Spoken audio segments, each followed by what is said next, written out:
Hey guys, welcome back to another ShMoR3S Daily. But before we get into today's video, please subscribe and hit the bell so you may always be notified of my future videos. Drop me a like and follow me on ShMoR3S Gaming and Gaming News on Facebook. Also follow my Twitch for future live streams. Alright guys, I'm back. I was just watching Mr. Boss for the win early on something having to do with this, the transfers of money from games. You can't transfer between platforms, only just on that specific platform. For your purchased money they were talking about. But you can transfer your GTA 5 story progress to PlayStation 5 and Xbox Series X and S today. New graphics modes revealed. But the games aren't out yet, as far as I know. The PlayStation 5 and Xbox Series X and X versions, I guess they're not, as I said, they're not going for the expanded and enhanced logo anymore, I guess. Launch online March 15th. Those looking to make the upgrade can get a head start today by transferring their GTA 5 story progress as well as GTA Online character and progression data. Here's how to do it. According to the Rockstar Newswire, this is what you need to do to move your GTA 5 story progress. Boot up GTA 5 on your last gen platform. In the pause menu, select Game tab. Select the Open Upload Save Game option.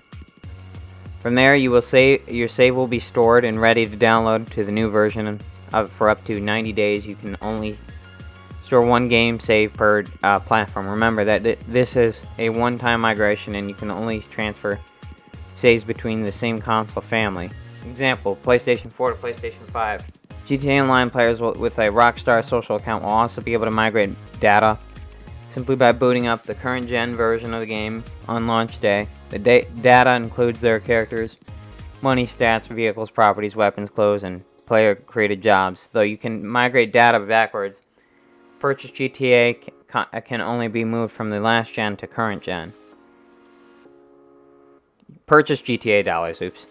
As a reminder, GTA Online will be available as a standalone title on PlayStation 5 and Xbox Series X and S. PlayStation players can download and keep the game for free for the first 3 months after launch. I guess these are like the what you're getting if you purchase the next gen version of the game. I'm not gonna read them. I just figured I'll leave the article in the description. I was unaware they were still making freaking updates for Call of Duty Black Ops Cold War, but apparently they are. That makes me wonder if they're still updating Modern Warfare 2019, but I sincerely doubt that. Surprise! Call of Duty Black Ops Cold War update adds newly remastered map, more new content teased. Okay, so I think I might jump back in the Cold War at some point, seeing as they're still updating it. I was unaware that they were. I just figured, hey, Vanguard's out, they're probably going to drop the support for the previous ones. Tradition that when a new Call of Duty is released each year, the previous year's iteration that served as a franchise flagship title is sunsetted. It might receive updates to fix issues. Well, yeah, see, that's what I thought. It might receive updates to fix issues within the game, but it's not often it will receive new content for players that stick around to enjoy. It's not the case this time around. Apparently, as Treyarch has released a new update for Call of Duty Black Ops Cold War, it adds a newly remastered map to the game and all new weapons at first reported by Eurogamer. What's more, as the blog post announcing this update seems to tease that additional content could be on the way this year, which would represent quite a shifting for Call of Duty. It seems like Vanguard isn't doing as well as they thought it would, because it seems like there's still live support for prior Call of Duty titles, specifically this one. In their first content update of 2022, Call of Duty Black Ops Cold War, Treyarch presents a remaster of a fan-favorite multiplayer map, plus an all-new weapon, the Vargo 52 assault rifle. Danielle Noel of Treyarch writes in the blog post, "As you can see, it's very clear that this update is just the first of more to come in 2022. As for what to expect in this now live update, you're getting the remastered multiplayer map WMD, which was first seen in Call of Duty Black Ops. It's a large multiplayer map with plenty of exterior and interior positions to hold when facing an enemy. Microsoft is ceasing all new sales in Russia. We are stopping many aspects of our business in Russia in compliance with governmental sanctions decisions. Microsoft will suspend all new sales of products and services in Russia. The company has confirmed that the move after Russian invasion of Ukraine, which has caused countries like the United States and the members of the European Union to impose heavy economic sanctions on Russia. In a blog post, Microsoft President Brad Smith said that, like the rest of the world,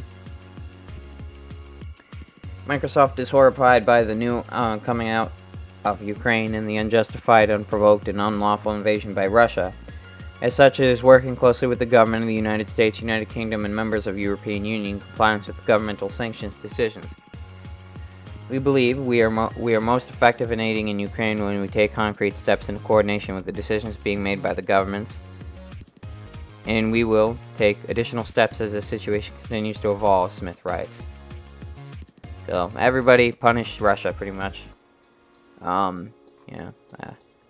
Not much you can do in that situation outside of going all out and getting in there and digging your heels in and actually going to war with them, which is something we definitely do want to avoid.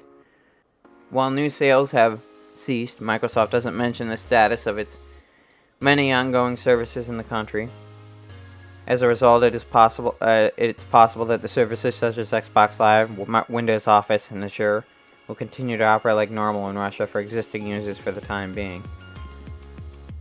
Smith goes on to write about how Microsoft is aiding Ukraine on cybersecurity front, helping to defend the country's government and infrastructure to survive Russian cyber attacks.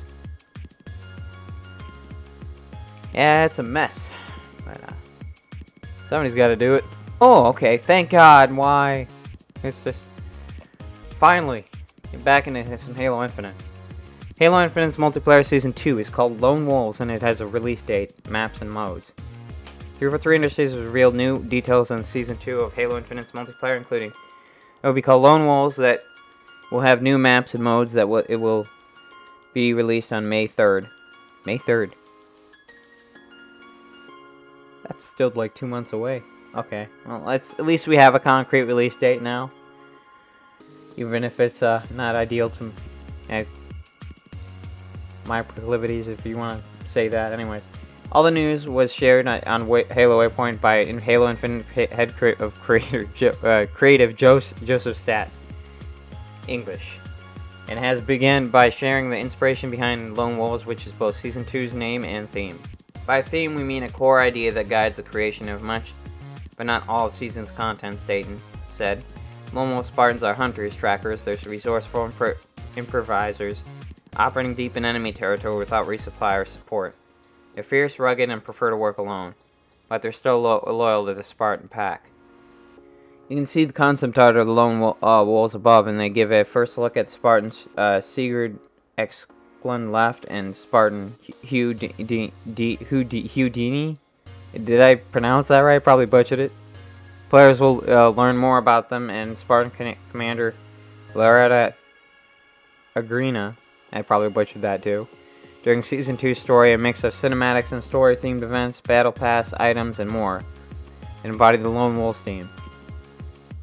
As with Season 1's Samurai-esque armor core season, we'll also have a fraction of events that strays from the Lone Wolves. Theming gives players a unique take on the Spartan look. That looks like some straight from freaking Gears of War.